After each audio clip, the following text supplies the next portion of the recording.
Welcome everyone. This virtual meeting, it's an interesting way to do it. Let me start by acknowledging the traditional owners of the various lands that we meet on today. We are all over the place. I'm talking to you from the land of the Turrbal Indigenous Nation here in Brisbane, and I know that many of you are in Western Sydney. I'd like to pay my respects to the elders, past and present, of the Indigenous nations, and make special welcome to those members, Aboriginal and Islander members who might be joining us today. We have a number of questions to get through, and our colleague Loin is monitoring further questions that might come up along the way. Before we start, we have a number of delightful panelists, people that have worked together and know each other. But before we start, can I ask each of the panelists, and we're waiting for Delilah, but you have spoken with her, so we expect her very soon. Can I ask each of the panelists just to mention very quickly, introduce themselves, mention very quickly the communities that they work with. Rita, as the lady on the panel, can I ask you to introduce yourself and just mention the community you work with? Sure. Yeah, my name is Rita Sokiri. I am a coordinator with the Kajo-Keji Community Association. Thanks, Rita. Thanks. Tahsen? Hi, everyone. My name is Tahsen Rasheed, and I'm the Vice President for the Australian Mesopotamian Cultural Association. And we are based mostly in targeting community in southwestern Sydney, mostly the Arabic speaker. Thank you. Thank you, Tahsen. Kumar. Hello, everyone. My name is Dharmarajah Dharmakumar, known as Kumar, and I work with the Tamil-speaking community. Thank you. David, would you like to say a few words before we jump into those questions? Yeah, and my name is David Ajak Ajang. I work with START, and I'm the Senior Communities in Cultural Transition Project Officer. Thank you all. We have a number of questions. Let's jump into them. The first one is a fairly easy question, probably won't take up a lot of time. What are some of the skills that are taught in the leadership program, and how do they foster change?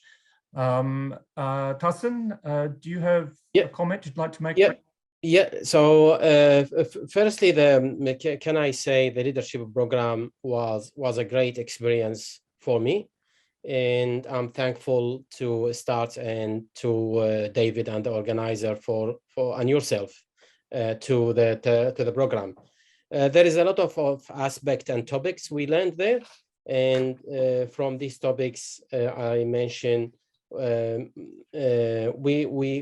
program opened our eyes for a lot of things, and the kind of these things, it's pay attention to young generation, mentoring young leaders, communication skills, and the art of listening, what means to be a leader and the responsibilities, collaboration, relationship, networking, and with other communities, and share experience, and most importantly, reflecting on our work and evaluate.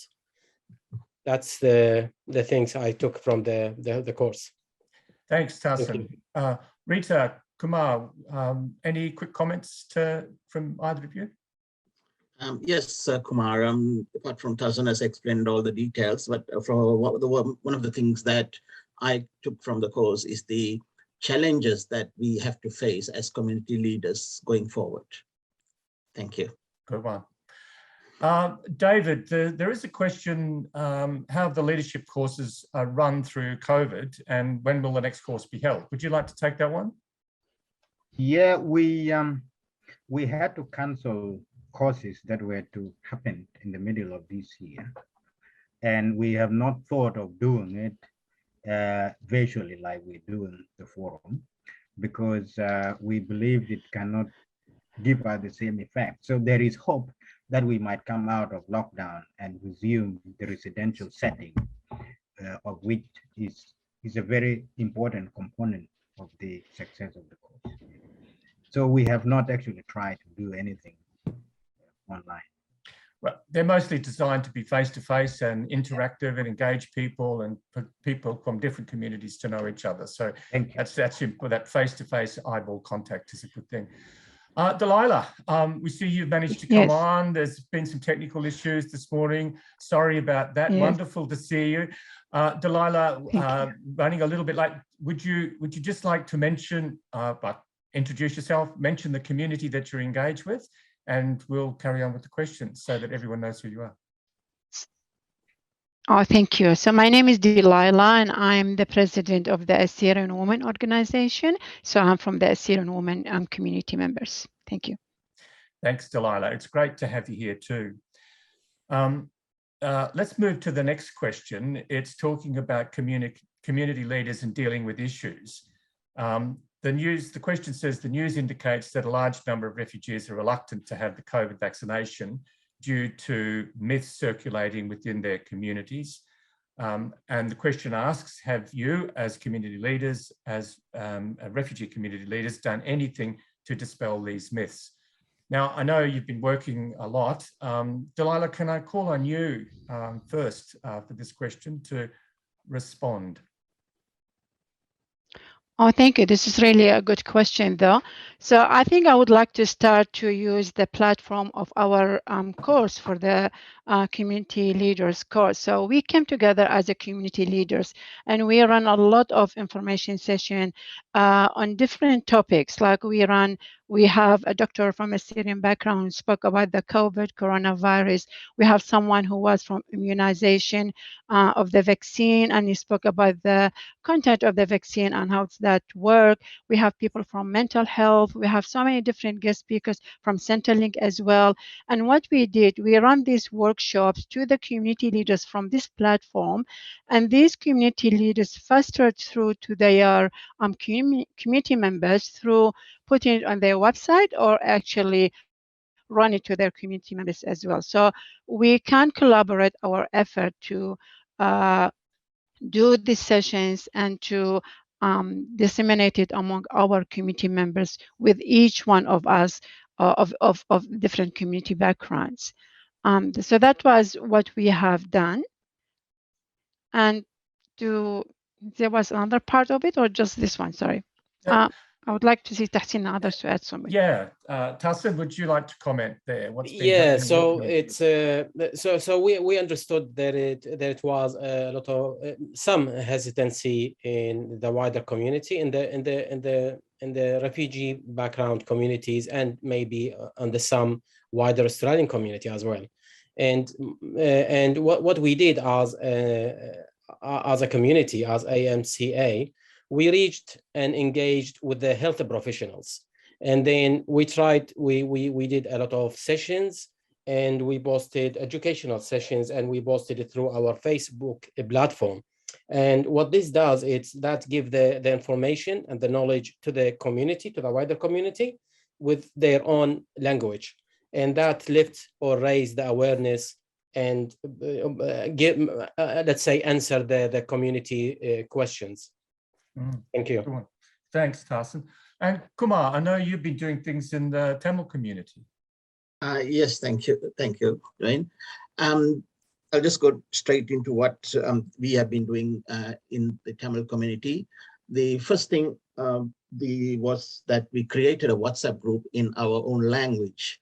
And the main purpose of this WhatsApp group is to provide them with information from what are the rules to follow, how you can keep yourself safe, how you to take care of your mental health, all of this in their own language and taken from the official sources, the information, and translated and modified into simple language that our community people can understand. This also created a space to be connected. And through this platform, we also added another one called fortnightly seminars or information seminars, or like a fun get-together. It's changed into a fun get-together now, where people come, play some games, learn about what's happening now, practical skills, or talk about vaccinations, talk about how to wear masks properly, all these sort of information in their own language. Keep people connected. And the other thing we also did was to provide food parcels and cook food for people who are affected by COVID or who have financial difficulties, unable to support themselves. It is also demonstrating or trying to help them stay at home.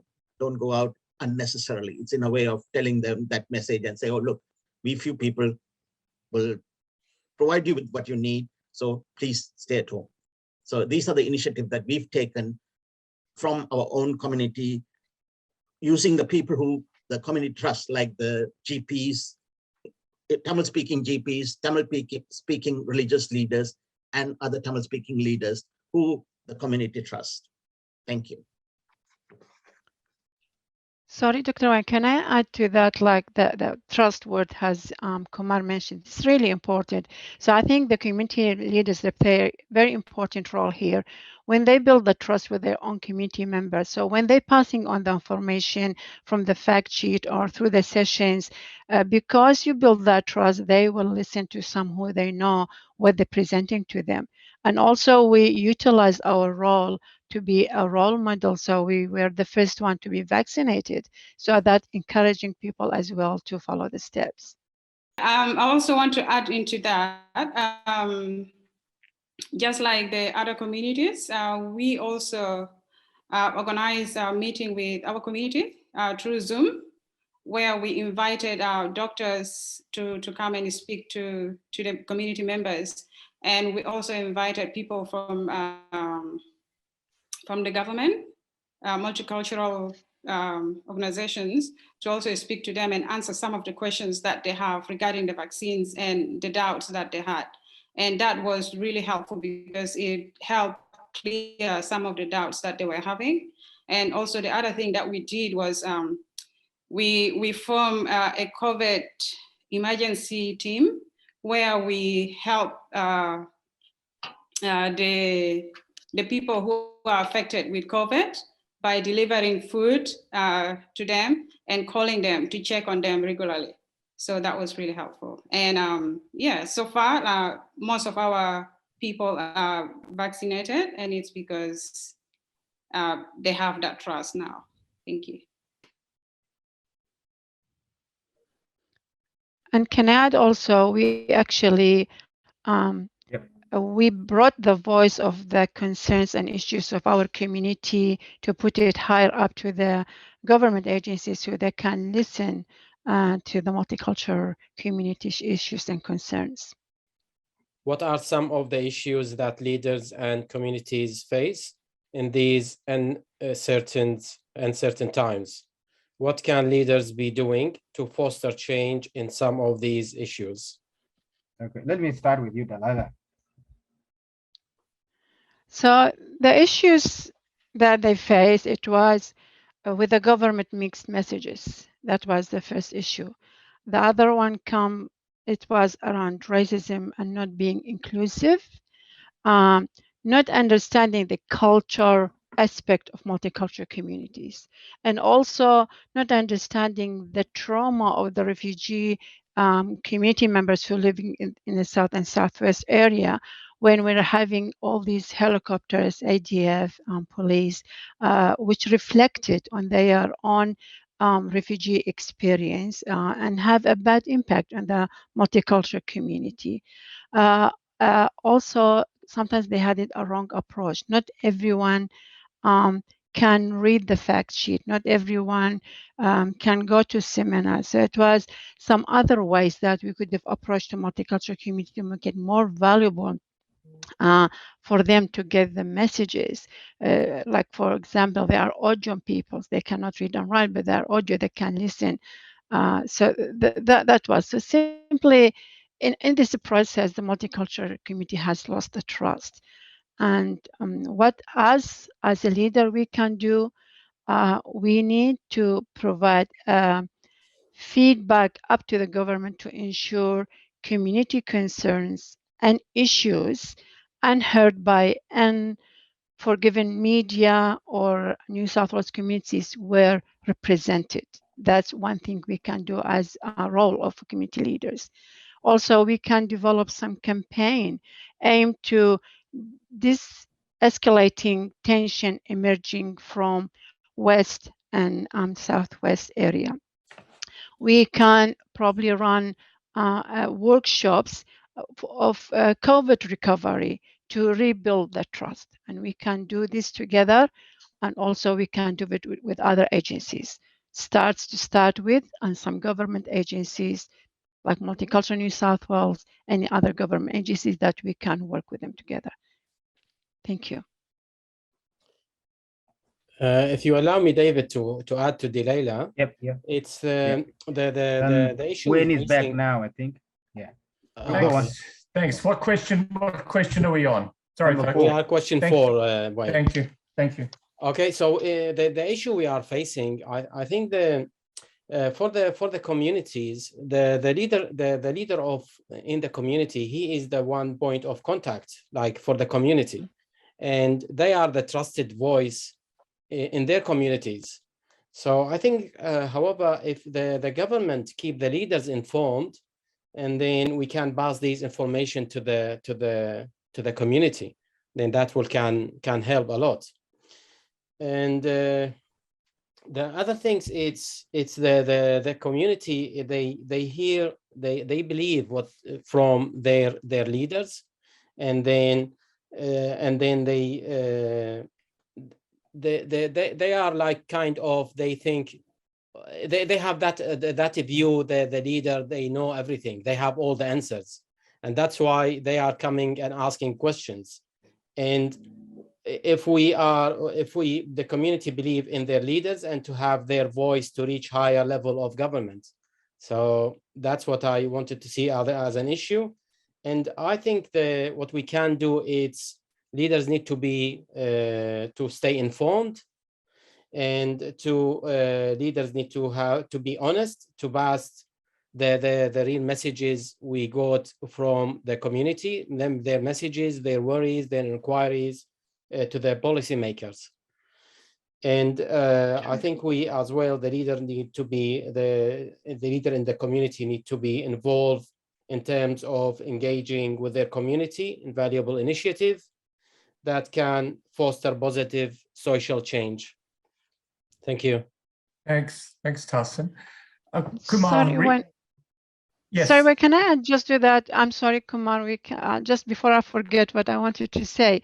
I mean, the government agency and other agencies has utilized the role of community leaders a lot throughout the COVID period restriction to get to know the issues of the community members and to work with them.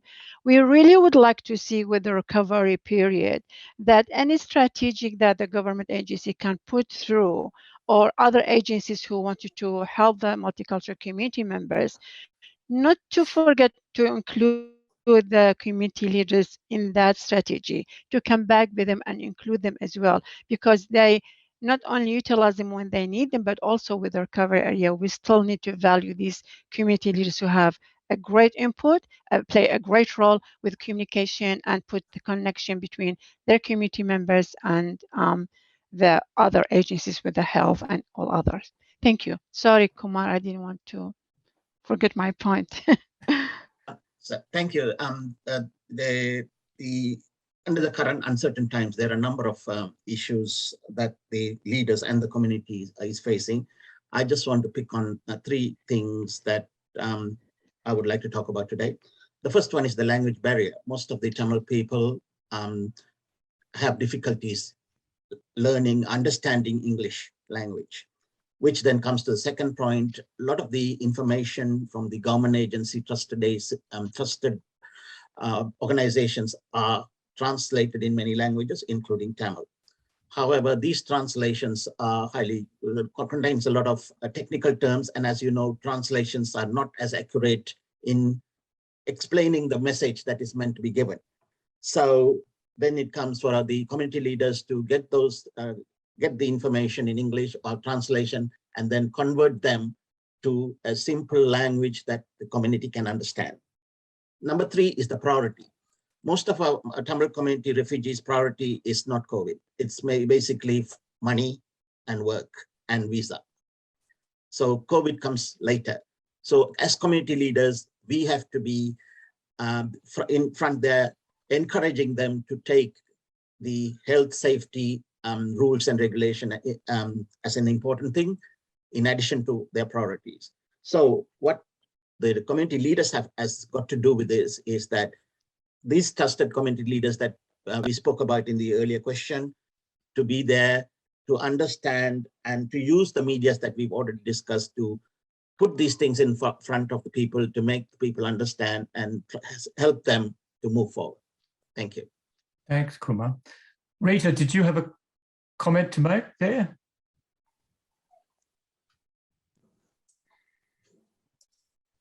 Thank you. I would say some of the difficulties we face was with the agencies that we invited to talk to the people. Some of the questions we asked, they were not able to provide the answers that we need or the people needed. And that was really confusing, and it was frustrating for both the leaders and all the members. Thanks, thanks. Can we move on to question 5 then? Because I'm a little bit conscious of the time. We've really only got about 10 minutes left. What do you think some of the things most people don't know or misunderstand about community leaders? What are some of the misunderstandings that people have about community leaders? Tahsen?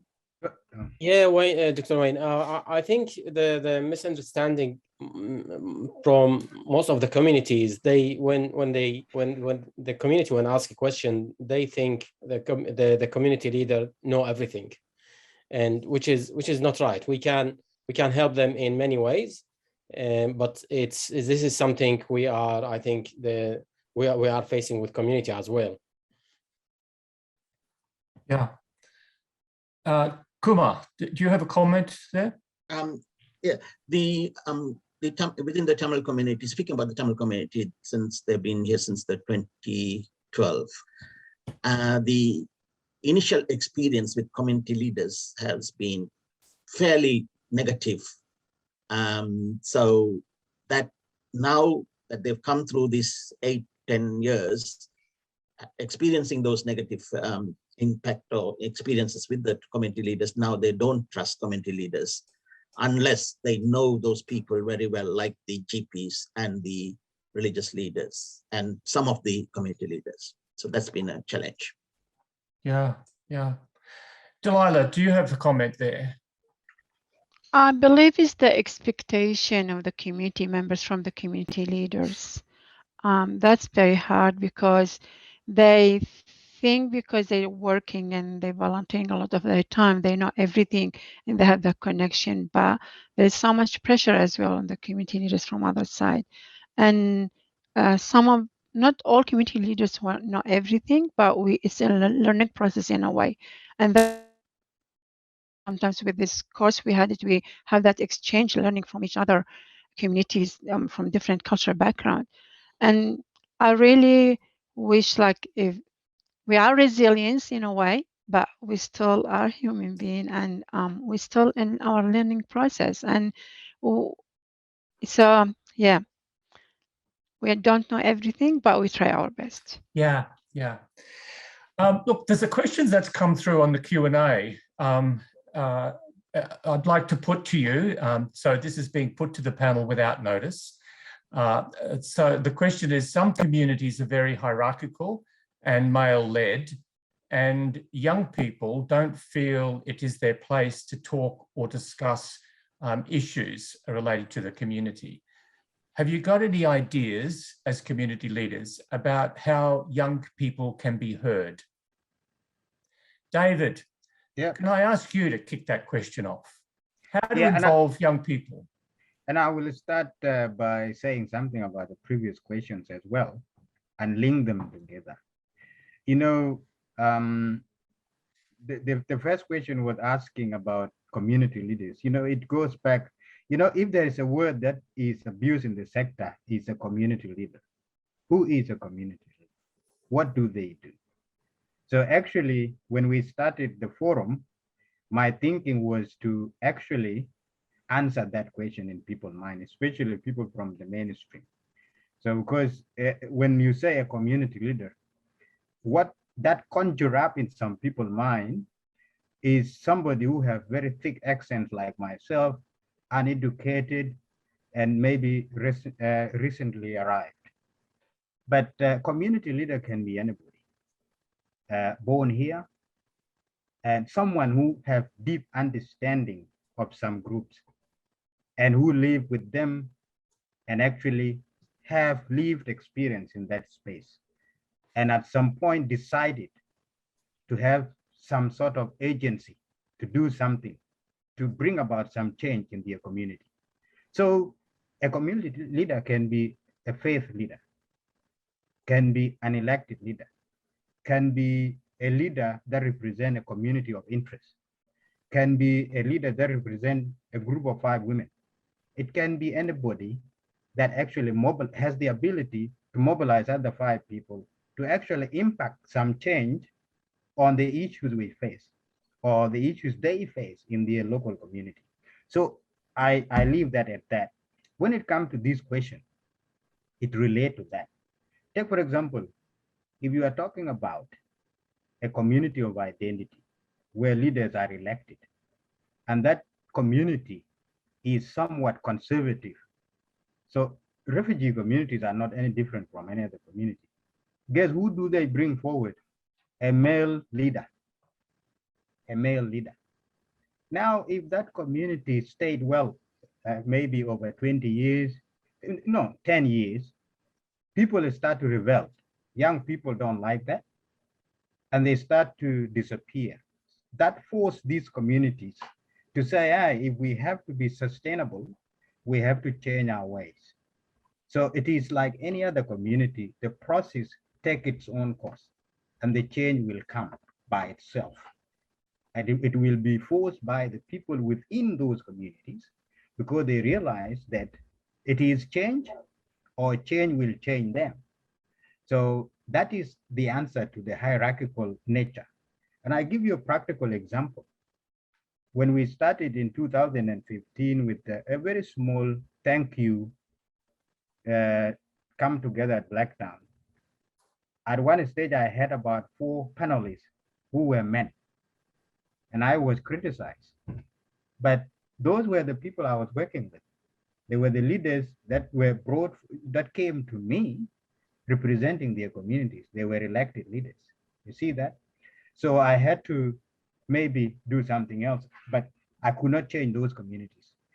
So I leave it at that. I don't know whether I have answered the essence of the question, but I leave it at that.